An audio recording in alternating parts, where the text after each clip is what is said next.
برادران ملت اسلامی، السلام علیکم ورحمۃ اللہ وبرکاتہ۔ الحمدللہ وکفا وسلام علی حبیبہ المصطفیٰ، اما بعد فاعوذ باللہ من الشیطان الرجیم، بسم اللہ الرحمن الرحیم۔ ارأیت من اتخذ الہہ ہواہ افانت تکون علیہ وکیلا ام تحسب ان اکثرهم یسمعون او یعقلون انہم الا کالانعام بل ہم اضل سبیلا، صدق اللہ مولانا العظیم۔ بارگاہ رسالت معاب صلی اللہ علیہ وسلم میں درود پاک کا ہدیہ پیش کریں۔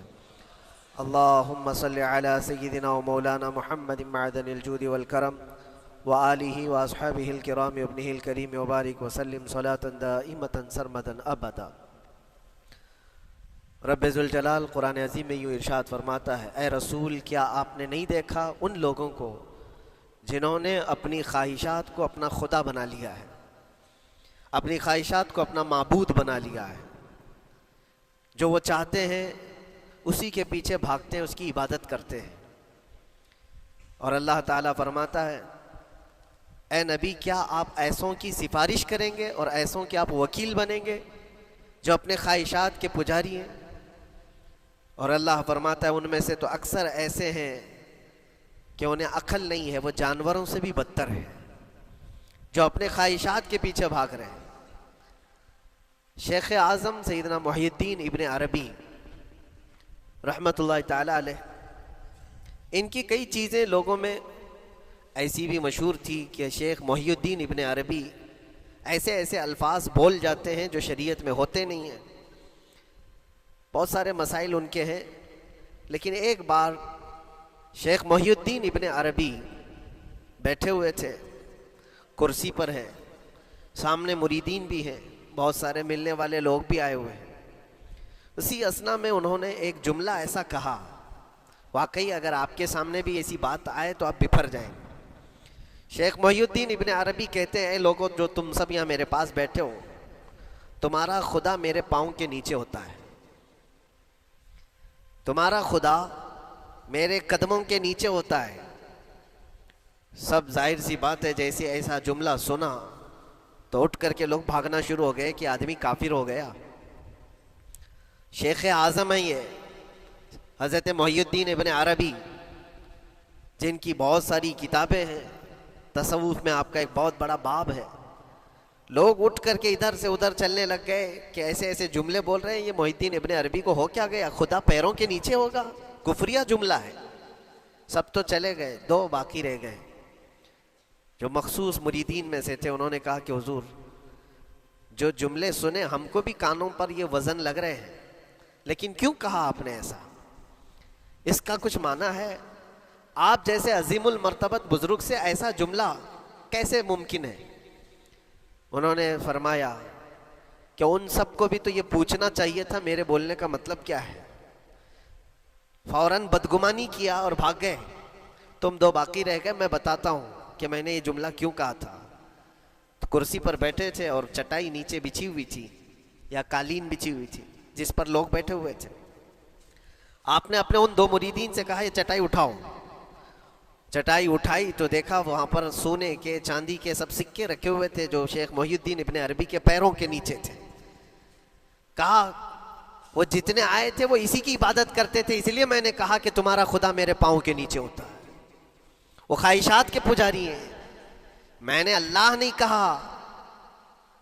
اللہ رب العزت وہ قادر مطلق ہے، میں نے کہا جس کی تم عبادت کرتے ہو، جس کو تم خدا بنائے رکھے ہو، وہ میرے پیروں کے نیچے ہوتا ہے۔ اور حقیقت ہے میرے عزیزوں، جنہوں نے خواہشات کے پیچھے بھاگنا شروع کیا در حقیقت وہ اپنا خدا بنا چکے ہیں ان کو۔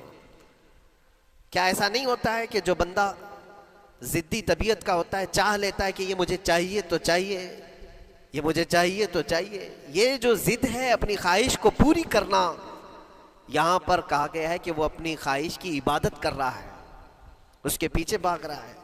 اسی لیے اللہ کے نبی صلی اللہ تعالیٰ علیہ وسلم کی ایک حدیث میں آپ کو سناؤں۔ حضور اکرم صلی اللہ علیہ وسلم ارشاد فرماتے ہیں، لا یؤمن احدکم حتی یکون ہواہ تبعا لما جئت بہ، تم اس وقت تک پورے مومن نہیں ہو سکتے جب تک کہ اپنی خواہشات کو میری مرضی کے مطابق نہیں بنا دو گے۔ حضور کے قدموں میں لا کر اپنی ہر خواہش کو قربان کرنا ہو، یہ نہیں کہ میری چاہت تو ایسی ہے، میں خواہش ایسی رکھتا ہوں لیکن شریعت ایسا کہتی ہے، یہ جب ٹکراؤ آیا تو سمجھ لو کہ تمہارے اندر ایمان آیا ہی نہیں ہے، تم مومن نہیں ہو۔ مومن وہ ہے جہاں دنیا کی ساری خواہشات وہ حضور کے قدموں پر قربان کر دیتا ہے، اس کی اپنی کوئی خواہش نہیں ہوتی۔ اسی لیے میں اکثر یہ کہتا ہوں ان نوجوانوں سے جو جن کو کچھ نصیحت کی جائے تو وہ کہتے ہیں کہ مولانا ہماری لائف ہے، ہمیں انجوائے کرنے دی جائے، یہ ابھی تو ہماری لائف ہے، ہماری اپنی لائف کو ہمیں انجوائے کرنے دیا جائے۔ نادان، کس نے کہا کہ تیری اپنی لائف ہے؟ تیری لائف ہے کہاں؟ زندگی یہ نہیں کسی کی کسی کے لیے، زندگی ہے نبی کی نبی کے لیے، اور نہ سمجھ مرتے ہیں زندگی کے لیے، ارے جینا مرنا ہے سب کچھ نبی کے لیے۔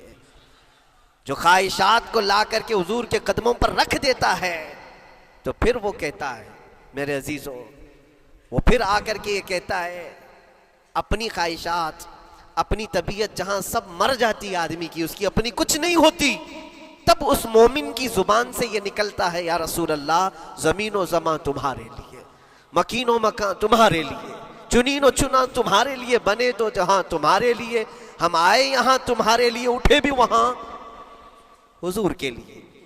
اس کا اپنا کچھ نہیں ہوتا، اپنی خواہش ہوگی تو میں کرتا رہے گا، اور جتنی خواہشات کے پیچھے بھاگتا رہے گا دنیا اس کا پیچھا کبھی نہیں چھوڑتی، اور نہ ہی دنیا اس کو کبھی سیراب ہونے دے گی، کبھی پیٹ بھرنے دے گی ہی نہیں، وہ بھوکا ہی رہے گا، وہ پیاسا ہی رہے گا جو دنیا کے پیچھے بھاگتا ہے۔ ایک مرتبہ سیدنا عبداللہ ابن مسعود رضی اللہ تعالیٰ عنہ غمگین بیٹھے ہوئے تھے، کسی بات کا غم ہوگا، نبی پاک صلی اللہ تعالیٰ علیہ وسلم کا گزر ہو رہا تھا، آپ نے دیکھا، حضرت عبداللہ ابن مسعود سے پوچھا کہ غم کیوں ہے؟ تو آپ خاموش رہے، تو اللہ کے نبی صلی اللہ علیہ وسلم نے ایک جملہ فرمایا جو آج ہم سب کے لیے سبق ہے میرے عزیزوں، فرماتے ہیں لا تکثر ہمک ما یقدر یکن، اپنے غم کو زیادہ مت بڑھا، جتنا لکھا ہے اتنا مل کے رہے گا، وما ترزق یأتک، جتنا اللہ نے رزق لکھا ہے وہ آ کر رہے گا، وہ تیرے پاس آ جائے گا۔ غم کب بڑھتے ہیں انسانوں کے؟ ہمارے اندر جو ٹینشن جس کو آپ کہہ رہے ہو، فرسٹریشن کہہ رہے ہو، یہ سب چیزیں انسان کی زندگی میں کب آتی ہیں؟ جب یہ اپنی لو اور اپنی خواہشات دنیا سے لگاتا ہے، خالق سے اگر لگاتا ہے تو پھر اس کے غم نہیں بڑھتے، بلکہ غموں کا مداوا ہے۔ اسی لیے بزرگوں نے فرمایا کہ اگر ٹینشن فری جینا چاہتے ہو تو انسانوں سے امیدیں کم کر لو، اللہ کی ذات سے یقین بڑھا لو، اس کی ذات سے یقین بڑھاؤ۔ ہم نے دیکھا ہے اپنی زندگی میں جس سے ہم ملتے رہے، جس سے کچھ خواہشیں رکھتے رہے یا جس کے متعلق کچھ امیدیں وابستہ کر رکھی، یہاں امیدیں ٹوٹ جاتی ہیں، پھر انسان کا غم بڑھتا ہے، انسان مغموم ہو جاتا ہے۔ اللہ کی ذات سے جو وابستہ ہوا اور وہاں جو آس لگایا وہ ہر دن بشاشت کے ساتھ جیتا ہے، یقین کے ساتھ جیتا ہے۔ اسی لیے میرے عزیزوں، یہاں جس نے بھی اپنے خواہشات کو دنیا کے ساتھ لگایا ہے اسے کم کرنا ہے۔ لا تکثر ہمک ما یقدر یکن، اللہ کے نبی فرماتے ہیں اپنے غموں کو زیادہ مت کر، جتنا لکھا ہے اتنا تجھے مل کر رہے گا۔ اس دار فانی میں، اس عمل کی دنیا میں ہم نے اپنے بہت ساری چیزیں پھیلا رکھی ہیں۔ ایک چیز میں آپ کو بتاؤں کہ کبھی کبھار میں دیکھتا ہوں موبائل کو، اب سب کے ہاتھوں میں موبائل ہے، اور کبھی کبھار یہ اسٹک بھی ہوتا ہے، اچھی کمپنیوں کے موبائل بھی اسٹک ہو جاتے ہیں، یا تو کبھی بہت زیادہ بیٹری گرم ہو جاتی ہے اور موبائل بھی گرم ہونے لگتا ہے۔ پھر اس کا حل کیا ہے؟ ایکسپرٹ سے پوچھتے ہیں موبائل کبھی ہینگ ہو رہا ہے یا کبھی بہت بیٹری گرم ہو رہی ہے، اس کے ریزن کیا ہے؟ تو وہ ایکسپرٹ یہی بتاتے ہیں کہ اس کے اوپر اوور لوڈ ہو سکتا ہے، بہت زیادہ اس میں ڈاٹا جمع ہو چکا ہے اور پھر بیک گراؤنڈ میں ایکٹیو ہے بہت زیادہ، جس کی وجہ سے بیٹری ہارمفل ہے، بہت زیادہ گرم ہو جاتی ہے، یا تو پھر ایک ساتھ کئی چیزیں اس کے اندر ڈال دی جاتی ہیں تو اس کا پروسیس کم ہو جاتا ہے، اسٹک ہو جاتی ہے۔ یہ تو موبائل ہے جو تمہیں سکھا رہا ہے۔ یہی چیز ہے دنیا کے ہمارے اس لائف میں، ہماری زندگی میں بہت زیادہ چیزیں اگر دماغ میں آ جاتی ہیں تو پھر دماغ گرم بھی ہو جاتا ہے۔ اور سٹک بھی ہوتا ہے، ہر چیز سوچنے سے بھی عاری ہو جاتا ہے، صحیح طریقے کے فیصلے نہیں لے پاتا۔ اچھا نقصان کیا ہے اس کا؟ سیم ہم نے موبائل ایکسپرٹ سے بھی پوچھا، جب موبائل بہت زیادہ گرم ہونے لگے یا سٹک ہونے لگے تو اس کو کیا کرنا چاہیے؟ تو ایکسپرٹس بتاتے ہیں کہ اس کے ریڈیشن بہت زیادہ ہوتے ہیں اس وقت، اور یہ نقصان پہنچا سکتا ہے۔ جو استعمال کر رہا ہے اس کے دماغ پر بھی اثر کرے گا، آس پاس کے لوگوں پر بھی اثر کرے گا۔ ایک موبائل کے اوپر اگر زیادہ لوڈ آ جائے تو اس کے ریڈیشن آس پاس سب کو خراب کرتے ہیں۔ یہی حال انسان کی زندگی کا ہے۔ تمہارے دماغ کے اوپر اگر غم زیادہ بیٹھ گئے اور بہت زیادہ دماغ حاوی ہو گیا تو خود کا تو نقصان کرو گی ہی، آس پاس جتنے ہیں سب کا نقصان کرو گے۔ تمہاری وجہ سے تمہارے ماں باپ بھی پریشان، تمہاری اولاد، تمہارے بیوی بچے سب اس پہ ان سب چیزوں میں ملوث ہو جاتے ہیں۔ اب اس کا علاج کیا ہے؟ کہا گیا موبائل کو آف کر دو، ڈیٹا کم کر دو، اس کے اندر سے کچھ چیزیں ڈیلیٹ کر دو، پھر یہ اپنے نارمل حالت میں آ جائے گا۔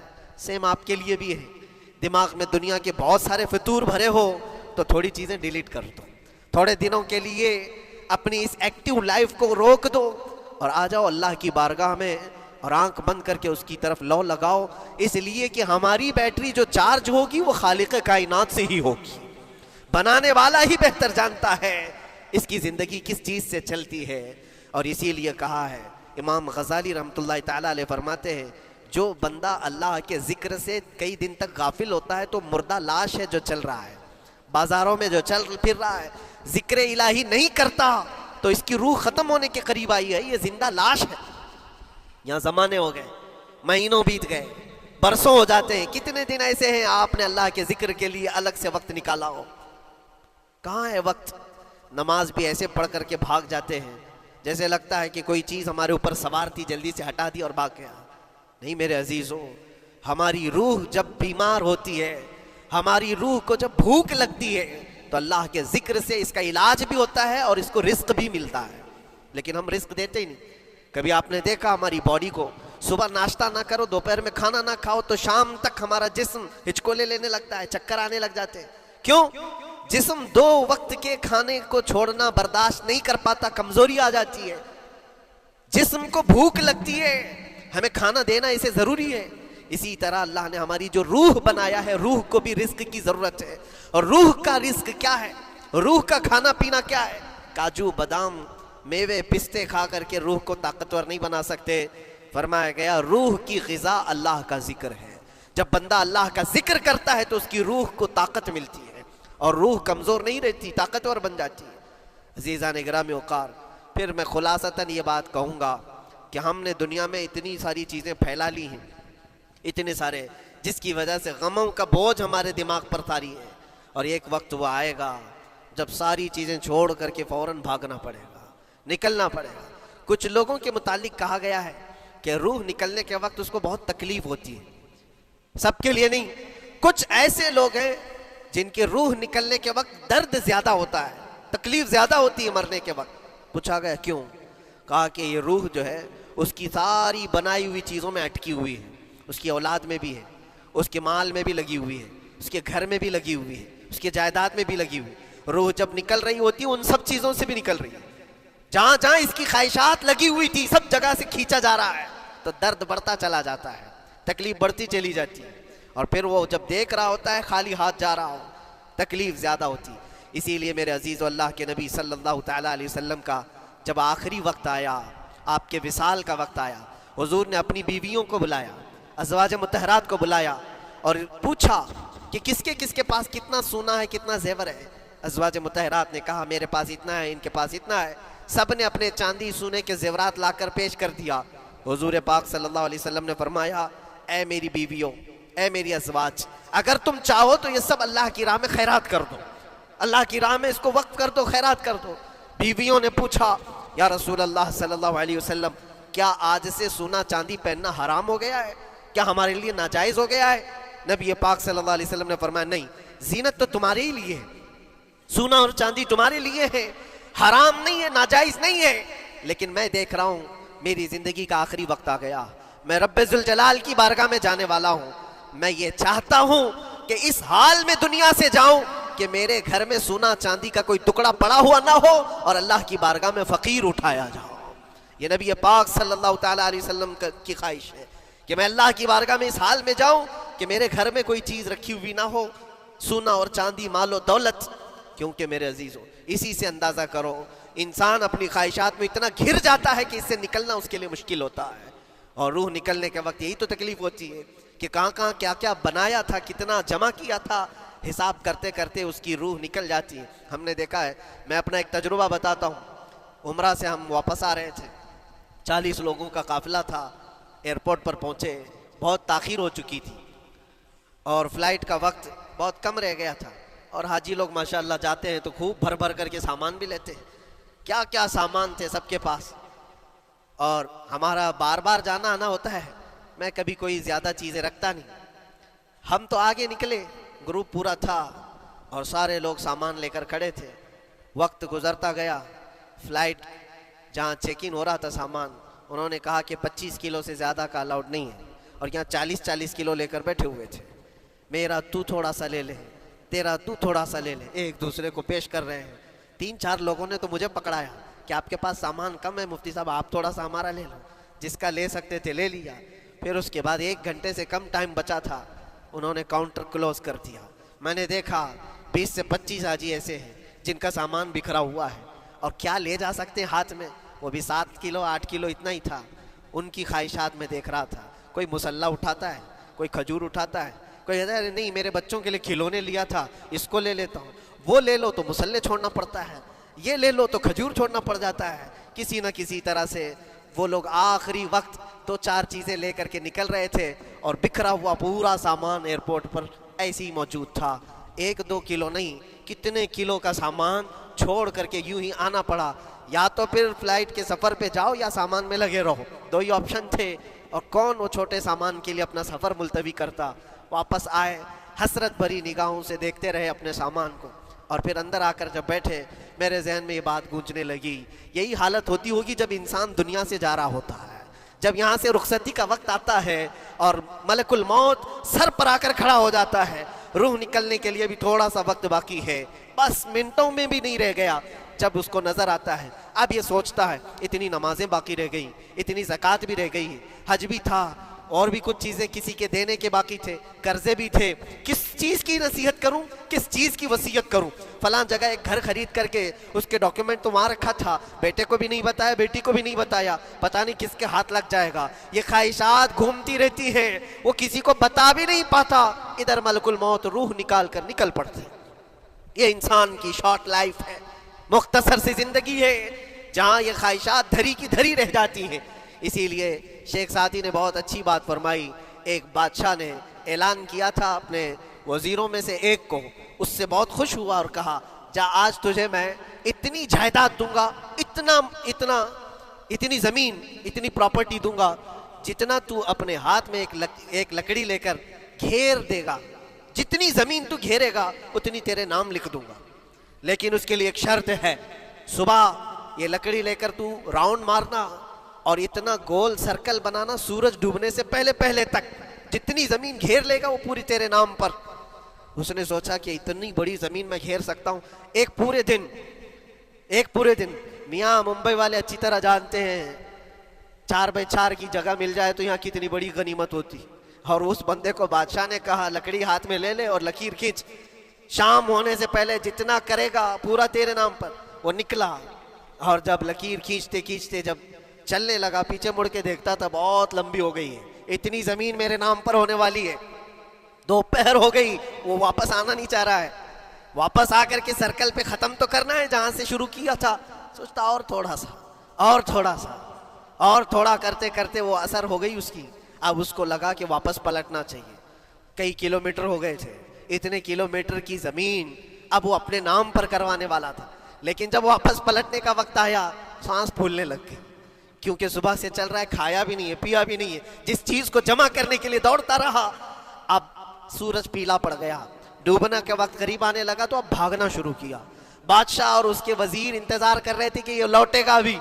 اب دیکھا بڑی دور سے یہ دوڑتا آ رہا ہے اپنی لکڑی کو لکیر زمین پر کھینچتے ہوئے کہ جلد سے جلد اپنے اس پوائنٹ پر پہنچ جاؤں جہاں سے شروع کیا تھا.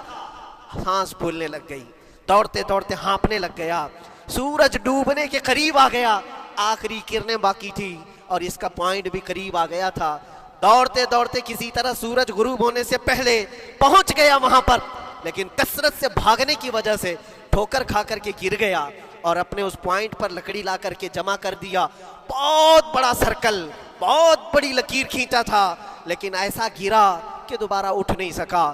جب سپاہی اٹھانے کو آئے تو اس کی موت ہو چکی تھی, اس کی روح نکل چکی تھی. اتنا دوڑا تھا اس کی روح نکل گئی. بادشاہ نے کہا اس نے صبح سے لے کر شام تک اپنے نام جائیداد کرنے کے لیے اتنی دوڑ لگائی, بہت لمبی لکیر کھینچا, اتنی بڑی پراپرٹیز کے نام پر ہوتی, لیکن عقل مند دانشور تھا بادشاہ. اس نے کہا جہاں یہ گرا ہے وہیں اس کو دفن کرو. اور اس کے بعد اس کی قبر پر لکھا گیا تھا کہ اس کو ضرورت اتنے 2 گز زمین کی تھی, دوڑتا کتنا لمبا رہا, صبح سے شام تک اتنی لمبی لکیر کھینچ لیا, لیکن سونے کے لیے اس کو جو جگہ چاہیے تھی وہ بس اتنی ہی سی تھی, وہ 6 فٹ کی جگہ. عزیزان گرامی, یہ ایک زندگی کے کسی کا حادثہ ہو سکتا ہے, لیکن میں نے دیکھا ہے کہ تقریباً سب کی لائف میں یہی ہے. ہم اپنی خواہشات کے پیچھے اتنی تیز دوڑتے رہتے ہیں, لیکن جس چیز کی ہمیں ضرورت ہے اس کی طرف ایک بار بھی نظر نہیں کرتے. کون سی چیز ہے جس کی ہمیں ضرورت ہے؟ وہ ہمیشہ کی زندگی آخرت کے لیے جو چیز چاہیے وہ اللہ کا ذکر ہے, وہ رب ذوالجلال کی ذات پر یقین اور توکل ہے. آج اللہ نے صحت و سلامتی کے ساتھ زندگی دی ہے تو وقت نکالو اور بارگاہ رب العزت میں آ جاؤ. میرے عزیزوں, آخری بات عرض کرتا ہوں, خواہشات جہاں ختم ہونی چاہیے وہ کیسی ہے, وہ کیسے ہے؟ اللہ کے نبی صلی اللہ تعالیٰ علیہ وسلم مجلس میں بیٹھے, ایک صحابی کا مسئلہ تھا. ایک صحابی کا مسئلہ ایسا تھا کہ وہ صبح جلدی دوڑ کر کے چلے جاتے تھے. صحابہ نے ان کی شکایت کی کہ یہ فجر میں اتنی جلدی چلے جاتے ہیں کہ کسی سے ملتے ہی نہیں. حضور نے پوچھا کہ وجہ کیا ہے؟ ان سے پوچھا گیا تو انہوں نے کہا یا رسول اللہ صلی اللہ علیہ وسلم, میرا گھر ایک یہودی کے گھر سے لگا ہوا ہے, اور یہودی کے گھر پہ ایک کھجور کا درخت ہے جس کی شاخیں میری آنگن میں بھی آتی ہیں, اور پکی کھجوریں صبح صبح میرے آنگن میں گر جاتی ہیں. میں اس لیے جلدی دوڑ کر کے جاتا ہوں, میرے بچے اٹھنے سے پہلے وہ کھجوریں جمع کر کے میں اس یہودی کو دے دوں کہ کہیں انجانے میں میرا کوئی بچہ وہ کھجور کھا نہ لے, ہمارے لیے وہ حلال نہیں ہے. یہ صحابی رسول کا عمل تھا. اللہ کے نبی صلی اللہ علیہ وسلم نے فرمایا اپنے بچوں کو حلال کھلانے کے لیے اتنی فکر, اتنی فکر. عزیزان گرامی وقار, اب سنیے, یہ تو حالات ایسے ہو گئے یہاں بڑے بڑے درخت ہی نگل گئے, کھجور تو چھوڑے, ڈکار بھی نہیں. حرام چیزوں کے اوپر تو کئی لوگوں کی زندگی آباد. خیر, حضور پاک صلی اللہ علیہ وسلم نے ان کا مسئلہ دیکھ کر کے, ان کی تکلیف کو دیکھ کر کے اپنے صحابہ میں اعلان کیا, کوئی ہے جو اس یہودی کا درخت خرید کر کے میرے اس صحابی کو دے دے, میں اسے جنت میں پورا باغیچہ عطا کروں, جنت میں پورا باغ اسے عطا کروں. صحابہ, ظاہر سی بات ہے, ایک بار حضور نے فرمایا تو پھر اس کو حاصل کرنے کے لیے ایسی دوڑ لگتی تھی, سب گئے, میں حاصل کر لوں, میں حاصل کر لوں. اب اس یہودی کو منانا تھا کہ تو ایک درخت جو ہے اپنے پڑوسی کو بیچ دے, آنگن میں اس کے ہے, بیچ دے. اب اس کو لگا کہ ان لوگوں کی ضرورت ہے, مجبوری ہے, تو وہ بھی اکڑ کر بیٹھا کہ مجھے بیچنا نہیں, مجھے دینا نہیں. اب سنیے میرے عزیزوں, مدینے میں ایک صحابی ہیں ابو دحداح, اللہ اکبر, کبھی میں پڑھتا ہوں تو حیرت ہوتی ہے. ابو دحداح مدینے کے اس صحابی کا نام ہے جن کا باغیچہ پورے مدینے میں سب سے مشہور ہے, ان کی کھجوریں سب سے مہنگی کھجوریں. اوالیہ مدینہ آج بھی مشہور ہے, جہاں کی اجوا کھجوریں بہت پسند کی جاتی ہیں. ابو دحداح کا باغیچہ بنا ہوا تھا, بڑا خوبصورت تھا, لوگ مثال دیتے تھے, تعریفیں کیا کرتے تھے, ابو دحداح کا باغیچہ مدینے میں سب سے قیمتی باغیچہ ہے. ابو دحداح حضور کی بارگاہ میں آتے ہیں, کہتے ہیں یا رسول اللہ صلی اللہ علیہ وسلم, اگر میں اس ایک درخت کو خرید کر کے وقف کر دوں تو کیا میرے آقا مجھے بھی ملے گا جنت میں؟ اللہ کے نبی نے فرمایا جو میں نے وعدہ کیا ہے وہ تجھے بھی عطا کیا جائے گا. ابو دحداح کہتے ہیں اس یہودی کے پاس سیدھے آتے, کہا کہ تو ایک درخت بیچ دے گا, بدلے میں تجھے بہت اچھی قیمت دیتا ہوں. اس نے کہا کیا دو گے؟ کہا مدینے میں ابو دحداح کا باغیچہ تمہیں پتا ہے؟ اس نے کہا ہاں جانتا ہوں, جانتا ہوں, نام بہت سنا ہوا ہے. کہا وہ پورا باغیچہ اس ایک درخت کے بدلے دے دیا جائے گا, ایک درخت کے بدلے دے دیا جائے گا. اس یہودی نے کہا کیا مذاق کر رہے ہو, یہ کیا مذاق ہے؟ میرے آنگن میں اگے ہوئے ایک درخت کی وجہ سے ابو دحداح کا اتنا قیمتی باغیچہ دے دیا جائے گا, یہ کیسے پاسبل ہے؟ اس صحابی نے کہا اللہ کے نبی کی بات ہے، ہم مذاق نہیں کرتے، ہمارے لیے وہ ایک باغیچہ کیا ایسے 70 باغیچے ہوں نبی پاک کی بات پر ہم سب عطا کر دیں، سب ہم وقف کر دیں۔ اس یہودی نے کہا کہ ان کی تو مت ماری گئی ہے مسلمانوں کی، یہ دیکھو اپنے نبی کی بات پر اتنا قیمتی باغیچہ مجھے دینے کو تیار ہے۔ اور پھر اس نے سوچا سودا بھی تو اچھا ہی ہے، باغیچہ تو ملے گا ہی، لیکن جو میں درخت بیچ رہا ہوں یہ جائے گا کہاں؟ یہ بھی تو میرے آنگن میں ہی رہنے والا ہے۔ درخت اگر کوئی خرید لیا تو ایسا تو نہیں ہے کہ یہ درخت وہاں جائے گا، یہ تو میرے آنگن میں ہی ہے۔ سودا کر لیا۔ کہا بات اگر سچی ہے تو میں یہ درخت اپنے پڑوسی کو جو تمہارا دوست ہے مسلمان اس کو دے رہا ہوں، بدلے میں مجھے ایک باغیچہ دے دو۔ ابو دہدہ نے اسی وقت لکھ کر کے دے دیا، یہ باغیچہ تیرے نام کا ہے۔ سوچو میرے عزیزوں، جس کو سینچا ہو محنتوں سے، جس باغیچے کو سجایا ہو، وہ راستے میں کھڑے ہو کر کے اس کا سودا کر رہے ہیں، کس بات پر؟ حضور پاک کی بات تھی، رسول اللہ کا فرمان تھا۔ آئے ان کی بیوی ان کے بچے، باغیچے میں ہی گھر بنا ہوا تھا، نہایت ٹھنڈا گھر ہوا کرتا تھا، وہ لوگ سکون کے لیے وہاں بیٹھتے تھے۔ ابو دہدہ اپنے باغیچے کے دروازے پر آئے، پھاٹک پر، اندر نہیں آتے، باہر کھڑے ہو کر کے اپنی بیوی کو پکارتے۔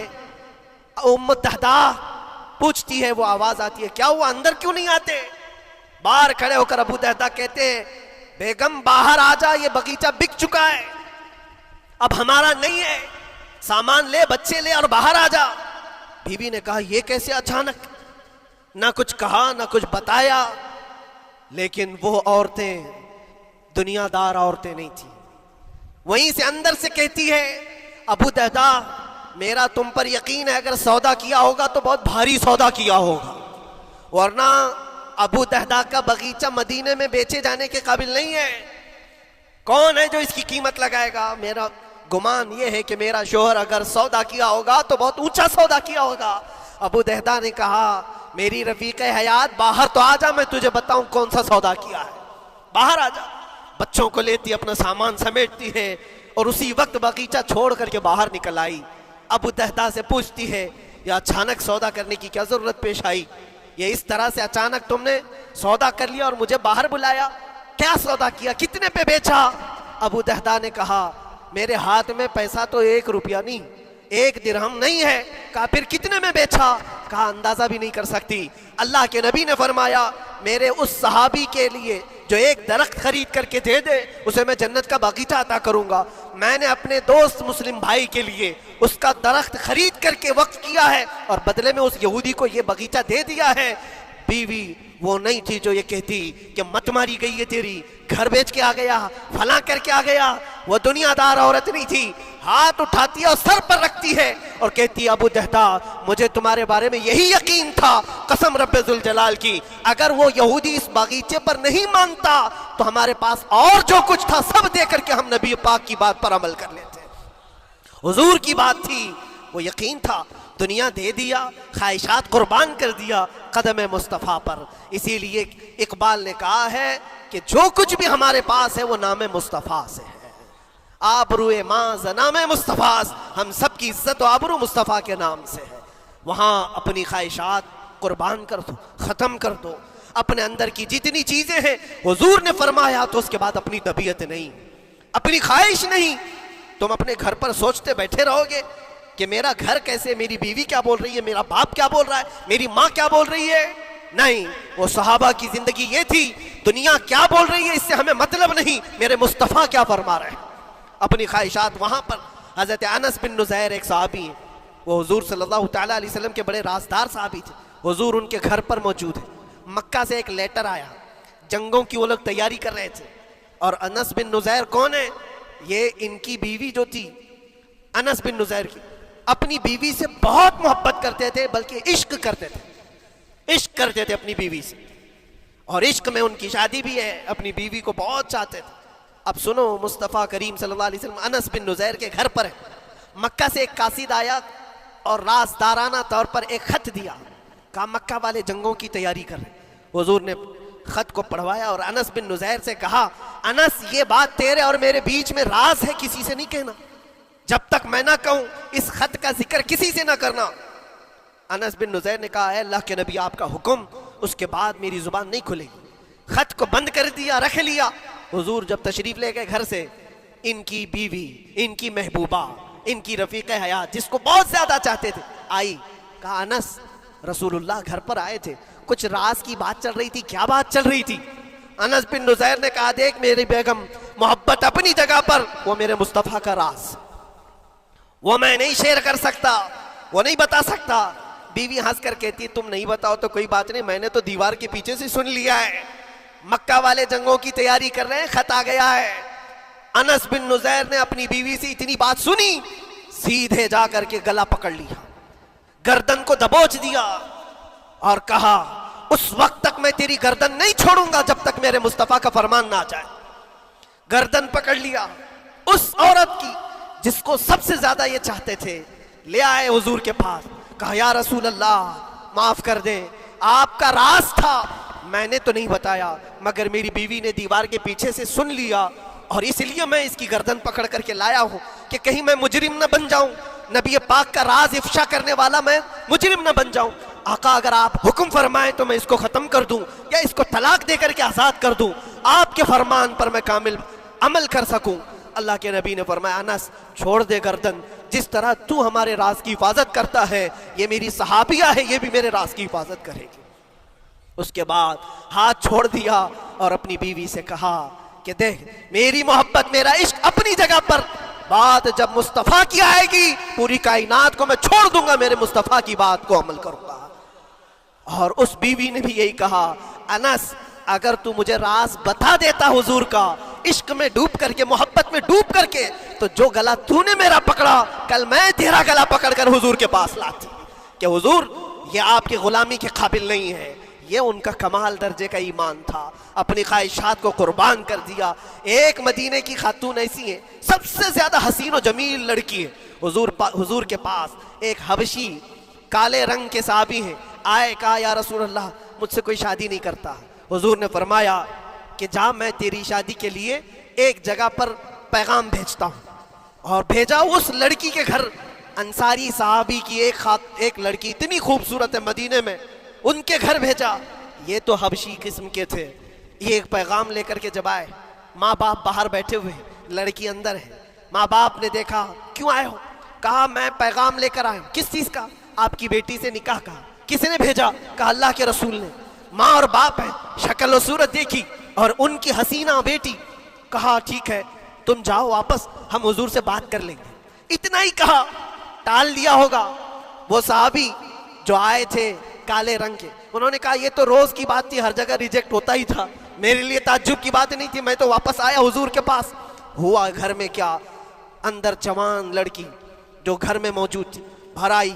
کہا ماں باپ سے پوچھتی ہے کہ اماں کون آیا تھا؟ کہا ایک نوجوان نکاح کا پیغام لے کر کے. اس خاتون نے کہا، لڑکی نے کہا آپ نے کیا کہا؟ کہا ہم بعد میں بات کر لیں گے. کہا آپ کو اندازہ نہیں آپ نے کتنی بڑی خطا کی ہے، اللہ کے نبی کا فرمان آیا تھا اور آپ نے ٹال دیا. میں تیار ہوں اس کے ساتھ نکاح کرنے کے لیے، نبی پاک کا حکم ہے. ماں باپ نے کہا بیٹا تو نے دیکھا ہے، بیٹا تو نے دیکھا جو پیغام لے کر کے آیا تھا وہ تیری میچنگ کا ہے یا نہیں؟ تو نے دیکھا؟ اس نوجوان نے کہا، اس لڑکی نے کہا میں نے پیغام لے کر آنے والے کو تو نہیں دیکھا، آمینہ کے لال کو تو دیکھا ہے، جس نے پیغام بھیجا ہے اس کو دیکھا ہے. اس کے حکم کے بعد پھر کسی کو دیکھنا بنتا ہی نہیں ہے. وہ دونوں ماں باپ دوڑتے ہوئے حضور کے پاس آئے اور وہ صحابی ابھی بتا ہی رہے تھے کہ میں ریجیکٹ ہو کر کے آیا ہوں. تبھی ماں باپ بھی دوڑ کر کے آئے. کہا یا رسول اللہ خطا ہو گئی، ہم نے تاخیر کی آپ کے حکم میں. اے اللہ کے نبی ہم راضی ہیں، اپنی بیٹی کا نکاح انہی کے ساتھ کریں گے جن کا پیغام آپ نے بھیجا ہے. کیا اپنی خواہشات کو حضور کے قدموں میں لا کر قربان نہیں کیا؟ لیکن نکاح ہوا بھی. وہ نوجوان عبداللہ اسود نکاح کا ہے، حضور نے نکاح کروا دیا مسجد نبی، اور حضرت عثمان سے کہا کہ ان کو کچھ پیسہ دے دو، مال دے دو، شادی کا سامان تو خرید لے، جہیز لے لے، اپنا گھر سجا لے. ان کو صحابہ نے پیسے دیے، غریب تھے. میں بازار میں جا کر اپنی شادی کا سامان خرید رہے تھے. شام کے وقت اعلان ہو گیا مشرکین مکہ نے مدینے پر حملہ کیا ہے، اللہ کے نبی جہاد میں نکل رہے ہیں. یہ عبداللہ اسود جن کا نکاح مسجد میں ہوا اور رات کو سہاگ رات آج تھی، آج اپنے گھر دلہن لانے والے تھے. جو گھر سجانے کے لیے سامان خریدنا تھا جا کر کے گھوڑا خرید رہے، تلوار خرید رہے، اور اس کے بعد جنگ میں استعمال ہونے والا سامان خرید رہے. سب پیسے خرچہ کر دیے جنگ کے استعمال کے، زیرہ خرید لی، وہ ٹوپی خرید لی لوہے کی، سب خرید کر کے سیدھے میدان جنگ میں آ گئے۔ صحابہ بھی پہچان نہیں رہے تھے، صحابہ بھی نہیں پہچان رہے تھے، وہ غریب صحابی کبھی گھوڑے پر نہیں بیٹھے، لیکن شادی کا پورا پیسہ یہ جنگ کے سامان میں لگا دیا۔ اور جب جنگ شروع ہوئی احد کی، میدان جنگ میں جب صحابہ لڑ رہے تھے، حضور پاک پوچھتے اپنے صحابہ سے، یہ ایک جوان ہے جو پورا چہرہ ڈھکا ہوا ہے، گھوڑے پر بیٹھا ہے، جوان مردی کے ساتھ لڑ رہا ہے، اے میرے صحابہ جانتے ہو کون ہے یہ؟ صحابہ غور سے دیکھتے اور کہتے یا رسول اللہ یہ مدینے کا نہیں لگتا، ہمارے آپس کا نہیں ہے، کہیں باہر سے آیا ہے۔ حضور نے فرمایا جا کے غور سے دیکھو، اس کی کالی کالی کونیوں سے میں پہچان رہا ہوں، وہ میرا عبداللہ اسود ہے، آج میں نے اس کو شادی کے لیے پیسے دیے تھے، وہ سارے پیسوں سے یہ جنگ کا سامان خرید کر کے لایا ہے۔ شام ہونے سے پہلے خبر آئی عبداللہ اسود کو ظالموں نے شہید کر دیا تھا، قتل کر دیا تھا، اور وہ مٹی میں گرے ہوئے تھے۔ حضور خود چل کر کے آئے، عبداللہ اسود کے پاس آ کر کے بیٹھتے ہیں اور سر اٹھا کر کے اپنی گود میں رکھتے ہیں، چہرے سے دھول کو صاف کرتے ہیں، اور پھر فرماتے ہیں اللہ کے کچھ بندے ایسے ہیں جو اللہ سے کیا ہوا وعدہ پورا کر کے دکھاتے ہیں، ساری دنیا ایک طرف، فرمان مصطفیٰ ایک طرف۔ میرے عزیزوں، یہ خواہشات کی قربانیاں ہیں جب جا کر کے ایمان تکمیل پاتا ہے۔ بس اخیر میں اتنا کہوں گا، ہمارا ایمان صرف اتنا ہونا ہے، انہیں جانا انہیں مانا، نہ رکھا غیر سے کام، للہ الحمد میں دنیا سے مسلمان گیا۔ اٹھو قوت عشق سے ہر پست کو بالا کر دو، دہر میں نام محمد سے اجالا کر دو۔ وآخر دعوانا الحمدللہ رب